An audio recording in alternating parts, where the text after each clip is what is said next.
D cinema so ರಾಜ್ಯಾದ್ಯಂತ ನಿನ್ನೆ ಬಿಡುಗಡೆ ಆಗಿದೆ.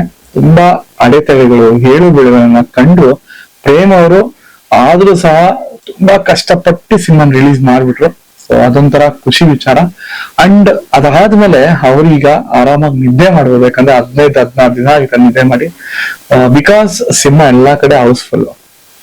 ಅಂಡ್ ಸಿನಿಮಾ ನನ್ಗೆ ಆಕ್ಚುಲಿ ಎಂಟ್ರಿನಲ್ಲೇ ಧ್ರುವ ಸರ್ದ್ ಅವ್ರ ಎಂಟ್ರಿ ಇದೆಯಲ್ಲ, ಆಕ್ಚುಲಿ ಹೇಳ್ಬೇಕು ಅವ್ರಿಗೆ ಗೊತ್ತಿಲ್ಲ, ಇದು ಸಡನ್ ಆಗಿ ಕರಿಯ ನೆನಪಾಗ್ಬಿಡ್ತು ನನ್ಗೆ. ಸೊ ಏನಾದ್ರು ಅನ್ಕೊಂಡಿದ್ವು, ಸೊ ಕರಿಯ ಎಂಟ್ರಿ ಗೊತ್ತಲ್ಲ, ಸೊ ಕರಿಯ ನೆನಪಾಗೋಯ್ತು ನನ್ಗೆ. ಸಖತ್ ಎಂಟ್ರಿ. ಓಕೆ, ಅದಾದ ಮೇಲೆ ಸಿನಿಮಾ ಸ್ಟಾರ್ಟ್ ಆಗುತ್ತೆ. ಫಸ್ಟ್ ಹಾಫ್ ಸೊ ತುಂಬಾ ಡೀಸೆಂಟ್ ಆಗಿ ಎಲ್ಲಾ ಕ್ಯಾರೆಕ್ಟರ್ಗಳ ಇಂಟ್ರೊಡಕ್ಷನ್ ಆಗ್ತಾ ಹೋಗುತ್ತೆ. ಅದರಲ್ಲಿ ಮೇಜರ್ ಆಗಿ ನನ್ಗೆ ಫಸ್ಟ್ ಹಾಫ್ ಅಲ್ಲಿ ತುಂಬಾ ಇಷ್ಟ ಆಗಿದ್ದ ಪಾಯಿಂಟ್ಸ್, ರವಿಚಂದ್ರನ್ ಅವರು, ರಮೇಶ್ ಅರವಿಂದ್ ಅವರವರ ಒಂದು ಸೀನ್ಸ್ ಏನಿದಾವೆ ಅದು ಒಂಥರ ಹಳೆ ಸಿನಿಮಾಗಳು ಟಚ್ ಕೊಟ್ಟಂಗಿತ್ತು. ನನ್ಗೊಂಥರ ಹಿತ ಅಂತ ಅನ್ನಿಸ್ತು. ಇನ್ನ ಡೀಸೆಂಟ್ ಆಗಿ ಫಸ್ಟ್ ಹಾಫ್ ಮುಗಿಯುತ್ತೆ. ಸೆಕೆಂಡ್ ಹಾಫ್ ಅಲ್ಲಿ ಫಸ್ಟ್ ಹಾಫ್ ನಾರ್ಮಲ್ ಆಗಿ ಹಿಂಗ್ ಹೋಗ್ತಾ ಇರುತ್ತೆ, ಸೆಕೆಂಡ್ ಹಾಫ್ ಆಕ್ಚುಲಿ ಪೀಕ್ ಹೋಗೋದು. ಅದರಲ್ಲಿ ಸೆಕೆಂಡ್ ಹಾಫ್ ಅಲ್ಲಿ ಮೇಜರ್ ಆಗಿ ಎಂಡಿಂಗ್ ಫೈಟ್ ತುಂಬಾನೇ ಅಂದ್ರೆ ವಿತ್ ಸಾಂಗ್ಸ್ ಜೊತೆ ಹೋಗುತ್ತೆ ಆ ಫೈಟ್. ಒಂಥರ ಮಜ್ಜಾ ಇತ್ತು ಗುರು. ಅದ್ರಲ್ಲೂ ನನ್ಗೆ Jogayya cinema scenes, Raj cinema scenes ಸ್ವಲ್ಪ ಎಲ್ಲೋ ಒಂದ್ ಕಡೆ ಪ್ರೇಮ್ ಅವರೇ ಮಾಡಿರೋದಲ್ವಾ, ಆ ಫ್ಲೇವರ್ ಎಲ್ಲ ಒಂದ್ ಕಡೆ ಕಾಣ್ತಾ ಇತ್ತು. ಒಂಥರ ಮಜಾ, ಸಿನಿಮಾ ಮಜಾ ಇದೆ, ಒಂಥರ ಸಖತ್ ಮಜಾ ಇದೆ. ಅದ್ರಲ್ಲೂ ನನ್ಗೆ ಸಿನಿಮಾ ಯಾಕೆ ನೋಡ್ಬೇಕು ಅಂತ ಅನ್ನಿಸ್ತು ಅಂದ್ರೆ, ನನ್ಗೆ ಫಸ್ಟ್ ಪಾಯಿಂಟ್ ಮ್ಯೂಸಿಕ್, ಸಾಂಗ್ಸ್ಗಳು. ಪ್ರೇಮ್ ಅವರು ಇದುವರೆಗೂ ಅವರ ಮಾಡಿರೋ ಸಿನಿಮಾಗಳ ಎಲ್ಲಾ ಸಿನಿಮಾಗಳು ಆಲ್ಬಮ್ ಇಟ್. ಈ ಸಿನಿಮಾ ಸಹ 5 ಸಾಂಗ್ ಒಂದಕ್ಕೊಂದು ನೆಕ್ಸ್ಟ್ ಲೆವೆಲ್ ಸಾಂಗ್ಸ್ಗಳು. ಆ ಸಾಂಗ್ಸ್ ಗಳನ್ನ ಥಿಯೇಟರ್ ನೋಡುವಂತಹ ಮಜಾನೇ ಬೇರೆ. ಆ ವಿಜುವಲೈಸೇಷನ್, ಅದಕ್ಕೆ ಡ್ಯಾನ್ಸ್ ಮಾಡಿರೋ ರೀತಿ, ರೇಷ್ಮಾ ಮಾಮಯ್ಯ ಅವ್ರ ಡ್ಯಾನ್ಸ್ ಅಂತ ಸೂಪರ್. ಜೊತೆಲೆ ಧ್ರುವ ಸರ್ಜಾ ಅವರು ಸೊ ಸಖತ್ ರಿಚ್ ಆಗಿ ಕಾಣಿಸುತ್ತೆ ಆಕ್ಚುಲಿ ಥಿಯೇಟರ್ ಅಲ್ಲಿ.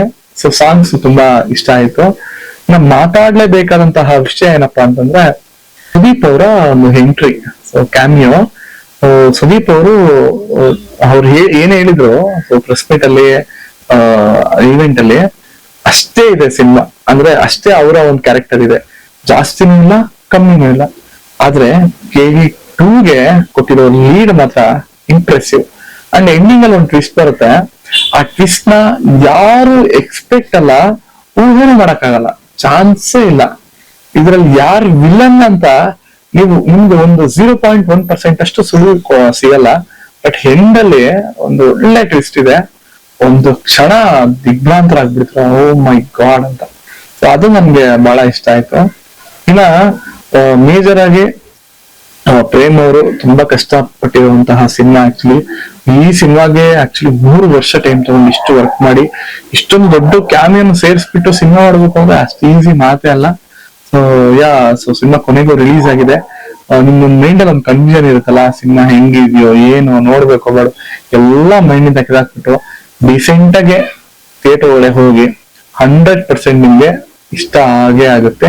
KD ಸಿನಿಮಾ ಮಾಡಿದ್ಮೇಲೆ KD2 ಮಾಡ್ಲೇಬೇಕು. ಯಾಕಂದ್ರೆ ಪ್ರೇಮ ಅವ್ರ ಮಾತು ಹೇಳಿದ್ರಲ್ಲ, KD ಸಿನಿಮಾ ಬರೀ ಟ್ರೈಲರ್ ಅಂತ, ಆ ಮಾತು ಉಳಿಸ್ಕೊಂಡಿದ್ದಾರೆ. ಇದು ಬರೀ ಟ್ರೈಲರ್ ಅಷ್ಟೇ. ಸೊ ಕ್ಯಾರೆಕ್ಟರ್ಗಳ ಇಂಟ್ರೊಡಕ್ಷನ್ ಆಗಿದೆ, ಇನ್ನು ಸಿನಿಮಾ ಇರೋದು ಪಾರ್ಟ್ 2. ಅದು KGF ಒಂದು ಡೈಲಾಗ್ ಬರುತ್ತಲ್ಲ, ಸೊ ಸಿನಿಮಾ ಈಗ ಶುರುವಾಗ್ತಾ ಇದೆ ಅಂತ. ಸೊ ಆಕ್ಚುಲಿ KD2 ಕೂಡ ಹಾಗೆ. ಸೊ ಇದು ಕೇವಲ ಇಂಟ್ರೊಡಕ್ಷನ್ ಆಗಿದೆ, ಈಗ ಕತೆ ಶುರುವಾಗೋದು. ಸೊ KD2 ಮಾಡ್ಲೇಬೇಕು. And all the best. ತುಂಬಾ ವರ್ಷಗಳಾದ್ಮೇಲೆ ಒಂದು ಪ್ರೇಮ್ ಅವರ ಫ್ಲೇವರ್ ಅಲ್ಲಿ ಸಿನಿಮಾ ನೋಡಿದ್ದು ತುಂಬಾ ಖುಷಿ ಆಯ್ತು. ಹೊಳೆದಾಗ್ಲಿ ತಂಡಕ್ಕೆ. ಅಂಡ್ ನೀವು ಯಾರಿಗೂ ನೋಡಿಲ್ವೋ ದಯವಿಟ್ಟು ಹೋಗಿ ಈಗಲೇ ನೋಡಿ. ಎಲ್ಲಾ ಕಡೆ ಹೌಸ್ಫುಲ್ ಶೋ ಹೋಗ್ತಾ ಇದೆ, ಒಂದು ಒಳ್ಳೆ ಮಜಾ ಮಾಡ್ಕೊಂಡ್ ಬರ್ಬೋದು ಸಿನಿಮಾಗ ಹೋಗಿ. ಇನ್ನ ನೋಡದೇ ಇರೋರು, ಸೊ ನೋಡಿರೋರು ಆಕ್ಚುಲಿ, ಸೊ ದಯವಿಟ್ಟು ಕಮೆಂಟ್ ಮಾಡಿ. ಸೊ ನಿಮ್ಗೆ ಹೇಗೆ ಅನಿಸ್ತು KD ಸಿನಿಮಾ ಅಂತ. ನಮಸ್ಕಾರ.